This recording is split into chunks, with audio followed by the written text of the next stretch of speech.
دوستانو یو کنجوس سړي خپله طلا په خپل باغ کې په یو پټ ځای کې ښخه کړې وه. دی به هره ورځ هغه ځای ته ورتللو.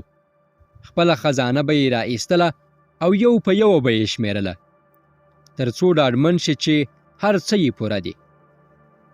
دا چې نوموړی به دغه ځای ته هره ورځ ورتللو، نو یو غل چې دی یې له ډېره وخته څاره، فکر وکړ چې دا به څه شی وي چې دغه کنجوس پټ کړی دی. یوه شپه ورغلو او هغه خزانه یې وایستله او پښې یې سپکې کړې. کله چې کنجوس خبر شو چې مال یې تالا شوی دی، هغه ډېر زیات غمجن او ناهیلی شو.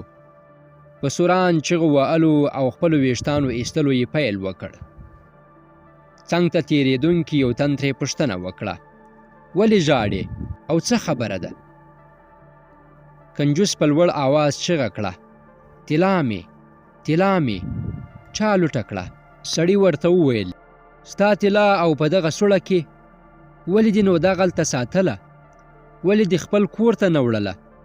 چېرته چې هر وخت تا کولی شوی چې د یو شي د پیرلو لپاره د طلا راواخلې. کنجوس ورته وویل: پیرل؟ دا ته څه وایې؟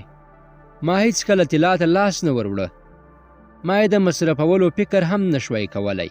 سړي یوه غټه ډبره راواخیسته او په هغه سوړه کې یې ور واچوله او ویې ویل: که دا خبره وي نو دا ډبره هم په خاورو کې پټه کړه. ستا لپاره د دې ارزښت هم ستا د ورکې طلا څخه کم نه دی. او لاړ.